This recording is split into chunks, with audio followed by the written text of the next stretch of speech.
Lamotte in Switzerland. Hi, this is Dominik Muggli in the San Francisco Bay Area. Our podcast, The Digital Edge, brings our perspectives on the digital revolution with a cutting edge angle. Today, we're discussing successes in digital transformation. So, Françoise, in your career so far, what has been your biggest success in digital transformation? That's an excellent question because I've been working on digital transformation for 20 years, and I would say that each period brought change and successes. But when I'm thinking about that, I will go back really early on because I think that's the time where probably the biggest changes happened. And way back when, meaning 20 years ago, I was working in an insurance company, and I think for me the biggest success was twofold, maybe. One was about creating the governance for digital transformation. That was a very new topic. And the challenge was to educate everyone about what was going to happen, although I didn't have a crystal ball, I have to say. But bringing everybody around the table, IT, the business, of course, distribution, marketing, product, but also HR and even legal. Being able to create that forum where everybody understood that they had their own stakes in the transformation, and we needed to work collectively to really change the entire way to do business and the processes and the system. So for me, that ability to bring everybody around the table and that everybody feels part of the transformation journey, I think was a success, but also a critical element to start that journey. And then Excellent. related to that was in a more operational way was the introduction of e-commerce in the insurance sector. If you look at the classic model maybe 30 years ago for insurance, the insurance companies were designing products and then selling them through agents or brokers. So it was intermediated market, and all of a sudden there is internet, and it's possible to sell online.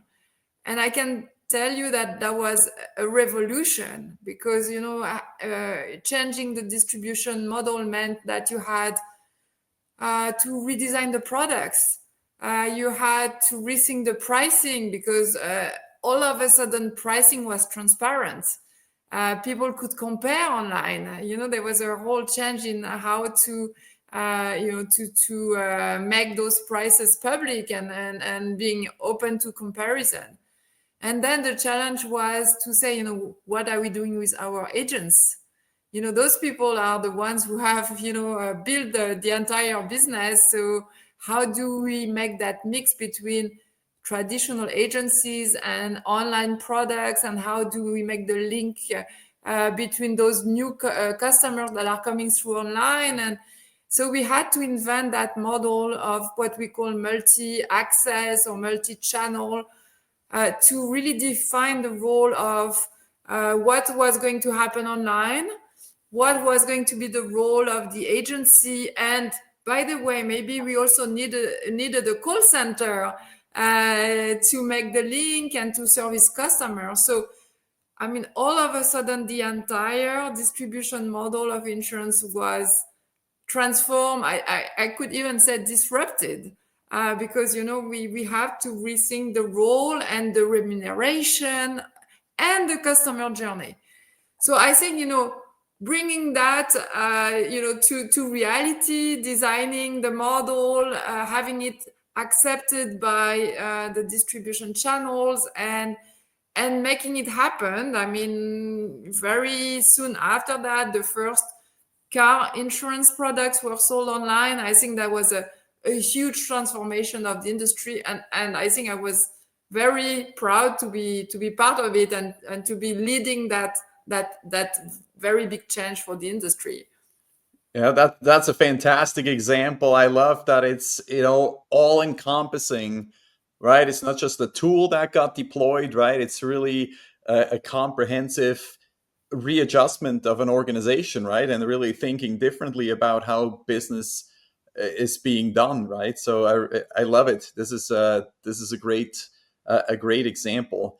A question about it, when that change, or when you started that project, um, was there, what was the driver for doing this? I mean, you had mentioned that the industry like started realizing, but was your organization at the time taking charge early on, or was it more like a reaction to the rest of the industry No, I to think we keep were. up?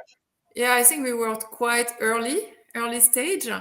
I think the leadership was visionary. I think that was very important.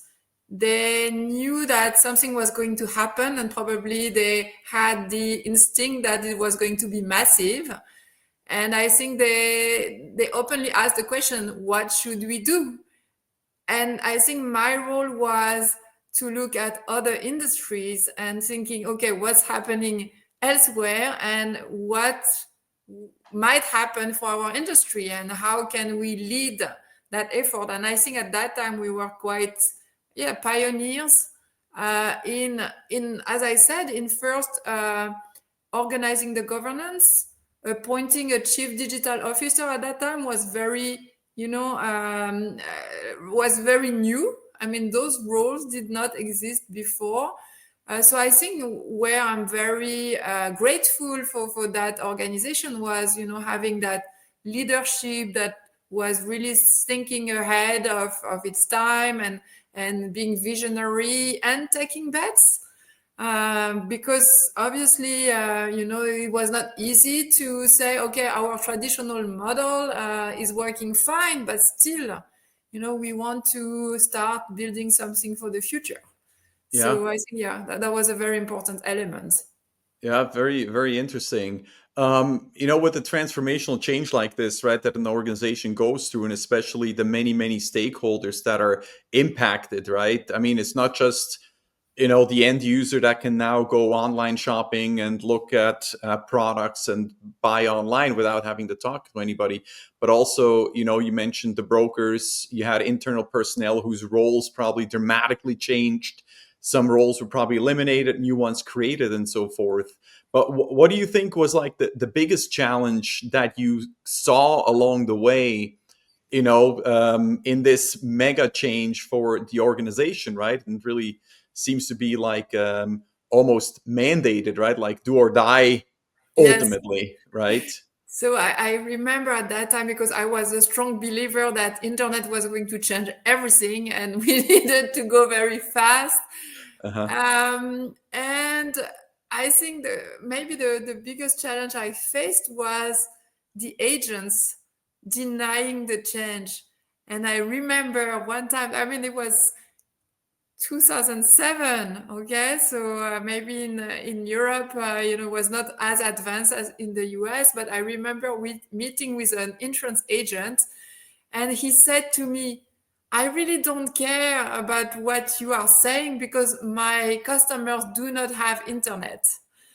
And yeah, I thought, yeah, okay. I mean, that these are the people we will need to convince, because at that time they were like a bit in denial, saying, no, I mean, yeah, but this is not going to affect me. This is not going to impact my business. I can continue as I've done it Yeah. for many years. Yeah. And I think, probably the truth is in between, because at the end, if you look at the insurance sector, there is still a lot of value in having an agency force, and people need advice, and they trust their advisor. So it's not like the industry has gone 100% online. It's Yeah. not true. Yeah. And even the pure players in insurance, in most markets, there's still a minor market share. But of course, the traditional players, they have totally reinvented their business model. So I think that in that industry, at least, the digital transformation has been led by the incumbents and the traditional players that have massively changed their business model. So I think that's also maybe a good lesson of humility that in some industries it's not the newbie or the disruptor. Yeah. It's still some traditional players with a good brand, a large customer database, and of course long lasting relationship, because when you are in insurance sometimes you have contracts for over 20 or 30 years. I mean, and also I would say strong capital. I mean, those players, they demonstrated that they managed to adapt their business model and not be disrupted. So I think that's a good lesson as well. Yeah, very, very fascinating. Any final words on your experience from this particular initiative before we wrap it up? Yeah, maybe I'm thinking two or three words. I think that the conditions for success, I think, is definitely the leadership. That was really, as I said, visionary. It was also, I think, the collaboration and the ability to bring everybody around the table. Hmm. And then the rest is good execution. So I think these are the three points I would take away from that experience. All right. Thank you so much, Françoise, for sharing with the viewers and watchers about that particular success story. It does sound indeed like a huge success and definitely worthwhile initiative. My pleasure. And next time, Dominique, we'll hear from your side, and hopefully you can share as well your greatest success in your digital transformation career. All right. Happy to do that, to share some insights on my journey and share a little bit about that. Thank you so much, Françoise. Thank you. Bye. Bye, everybody. Thanks for watching. See you next time.